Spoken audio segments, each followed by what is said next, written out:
வணக்கம். சில சமயங்கள்ல நாம எதிர்பார்க்காத இடங்கள்ல இருந்து வாழ்க்கைக்கு தேவையான பெரிய பாடங்கள் கிடைக்கும் இல்லையா? ஆமா, நிச்சயமா. இன்னைக்கு நாம ஹாலிவுட் நிர்வாகி அரி இமானுவேல் ஜெய் ஷெட்டி பாட்காஸ்ட்ல பகிர்ந்துகிட்ட சில அனுபவங்களை கொஞ்சம் ஆழமா பார்க்க போறோம். ம். அரி இமானுவேல் பயங்கரமான ஆளு. ஆமா, இது வெறும் ஹாலிவுட் கதைன்னு நினைக்க வேண்டாம். நமக்கும் சரி உங்களுக்கும் சரி வாழ்க்கையில பயன்படுத்துற மாதிரி சில முக்கியமான விஷயங்கள் இதுல இருக்கு. கரெக்ட். குறிப்பா அசௌகரியத்தை எப்படி ஒரு ஒரு நண்பனா மாத்திக்கிறது, வெற்றிங்கிற வார்த்தைக்கு நம்ம அர்த்தத்தை எப்படி மாத்தி யோசிக்கிறது, அப்புறம் ம் எப்போ வேகமா செயல்படணும், எப்போ அமைதியா இருக்கணும்னு எப்படி முடிவு செய்யறதுங்கிறத பத்தி அவர் சொல்றது ரொம்ப யோசிக்க வைக்குது. ஆமா, அது ரொம்ப முக்கியமான பாயிண்ட்ஸ். சரி, முதல்ல இந்த அசௌகரியம் பத்தி பேசுவோமே. கஷ்டமான விஷயங்களை நாம இயல்பாவே தவிர்க்கத்தான் பார்ப்போம். ஆனா அரி இமானுவேல் வேணும்னே தன்னை அசௌகரியமான சூழலுக்கு உட்படுத்திக்கிட்டு தான் சொல்றாரு. ஏன் அப்படி? இது ரொம்ப இன்ட்ரெஸ்டிங்கான ஒரு ஐடியா. அவர் சொல்றாரு, நோன்பு இருக்கிறது, ஐஸ் தண்ணில குளிக்கிறது, தியானம் பண்றது, இது மூலமா மனசுக்குள்ள வேண்டாம்பா, கஷ்டமா இருக்குன்னு சொல்ற ஒரு சின்ன குரல் இருக்குமே, ஆமா ஆமா. அந்த குரலை மீறி செயல்பட கத்துக்கிட்டாராம். இது வெறும் உடற்பயிற்சி மாதிரி இல்ல, இது மனசுக்கான பயிற்சி. ஓ, மென்டல் ட்ரெய்னிங் மாதிரி. அதேதான்.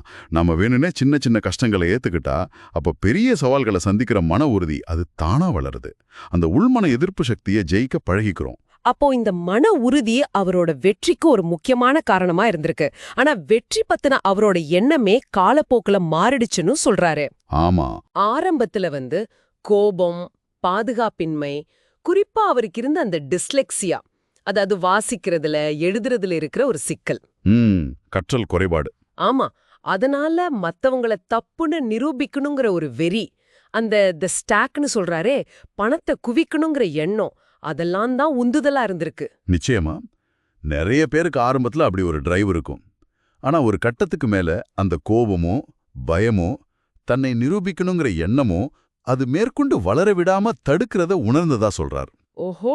இப்போ வெற்றிங்கிறது சும்மா பணத்தை குவிக்கிறதுல இல்ல, மனநிறைவோட தனக்கு உண்மையிலே திருப்தி தர விஷயத்த செய்யறதுல தான் இருக்குன்னு பாக்குறார். இதுக்கு ஜிம் கேரி சொன்னது ஒரு நல்ல உதாரணம். என்ன சொன்னார்? எல்லாரும் பணக்காரங்களாவும் பிரபலமானவங்களாவும் ஆகணும்னு ஆசைப்படுறான் அப்படின்னு சொன்னாராம். எதுக்கு? அப்பதான் அது மட்டுமே முக்கியம் இல்லைன்னு அவங்க உணர்வாங்க அப்படின்னு. இந்த புரிதல் அரி இமானுவேலுக்கும் அனுபவத்துக்கு அப்புறம் தான் வந்திருக்கு. வாவ், இது இது ரொம்ப ஆழமான கருத்து. சரி, இந்த மனநிலை மாற்றத்தை நடைமுறைப்படுத்துறதுக்கு அவர் சொல்ற அந்த களத்தில் இருக்கும்போது, ஆமா, ஆன் தி ஃபீல்ட் மற்றும் களத்திற்கு வெளியே ஆஃப் தி ஃபீல்ட், அந்த யோசனை ரொம்ப உதவியா இருக்குமே. ஆமா. அதாவது எப்போ முழு மூச்சா இறங்கி வேலை செய்யணும், போட்டியிடணும், எப்போ கொஞ்சம் தள்ளி நின்னு நிதானமா யோசிக்கணும்னு பிரிச்சு பாக்குறது. மிகச் சரியான பார்வை இது. பிரமாதமான பாயிண்ட். இது வெறும் வேலைக்கு மட்டும் இல்ல, நம்ம தனிப்பட்ட உறவுகளுக்கும் இது ரொம்ப முக்கியம். எப்படி? இப்ப ஆபீஸ்ல நாம ஃபுல் ஃபோர்ஸ்ல களத்துல இருக்கலாம். ஆனா அதே வேகத்தோட அதே மனநிலையோட வீட்டுக்குள்ளேயோ நண்பர்கள்கிட்டயும் இருந்தா எப்படி இருக்கும்? சிக்கல் தான் வரும். சரிதான். எப்போ நம்ம ஆற்றலை முழுசா செலுத்தணும், எப்போ மத்தவங்களோட நிலைய புரிஞ்சுக்கிட்டு அவங்களுக்காக கொஞ்சம் இறங்கி வரணும், கொஞ்சம் நெகிழ்வா இருக்கணும்னு தெரிஞ்சுக்கிறது தான் பக்குவம். அவர் சொல்ற மாதிரி நீங்க களத்திற்கு வெளியே ரிலாக்ஸ்டா இருக்கலாம், ஆனா உங்க துணை அல்லது நண்பர் ஒருவேளை களத்துல இருக்கலாம். ஆமா, அந்த விபத்து அப்புறம் மருத்துவமனையில இருந்த அனுபவம் அது அவருக்கு ஒரு பெரிய உண்மையை உணர்த்துச்சான். அதாவது வாழ்க்கை என்பது ஒத்திகை இல்லை, life's not a dress rehearsal. இது அடிக்கடி கேட்கிற ஒண்ணுதான். ஆனா அந்த மாதிரி ஒரு சூழல்ல உணரும்போது அதோட தாக்கம் வேற மாதிரி இருக்கும். நிச்சயமா. அந்த நொடியிலிருந்து தனக்கு உண்மையிலே என்ன வேணும், எது முக்கியம்னு சீரியஸா யோசிக்க ஆரம்பிச்சிருக்கார். அந்த விபத்துக்கு அப்புறம் தான் அவர் இன்னும் தீவிரமா தனக்கான பாதையை தேடி சக ஊழியர்களோட சேர்ந்து சொந்த நிறுவனத்தை தொடங்குற முடிவுக்கு வந்திருக்காருன்னு சொல்றாரு. சில சமயம் இப்படிப்பட்ட கடினமான ஒரு எக்ஸ்ட்ரீம் அனுபவங்கள் தான் நம்ம வாழ்க்கையோட திசையே மாத்தி அமைக்குது. அப்போ அரி இமானுவேல் அனுபவத்துல இருந்து நாம எடுத்துக்க வேண்டிய விஷயங்கள்னு பார்த்தா, ஒன்னு, சின்ன சின்ன அசௌகரியங்களை வேணும்னே எதிர்கொள்றது மூலமா மன உறுதியை வளர்த்துக்கிறது. ஆமா. 2, பணத்தையோ புகழையோ மட்டும் பார்க்காம நமக்கான வெற்றி எதுன்னு நாமளே ஒரு வரையறை வச்சுக்கிறது. ரொம்ப முக்கியம்.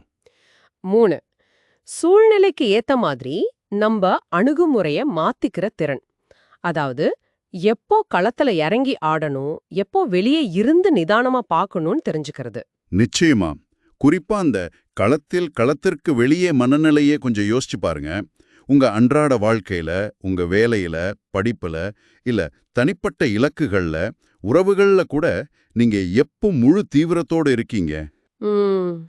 எப்போ நிதானமாவும், ஒருவேளை மற்றவர்கள அனுசரிச்சும் வேண்டிய தேவை இருக்கு? இந்த சமநிலையை நீங்க எப்படி கையாள்றீங்க? இது இது நிச்சயமா நாம எல்லாரும் ஆழமா சிந்திச்சு பார்க்க வேண்டிய ஒரு கேள்வி.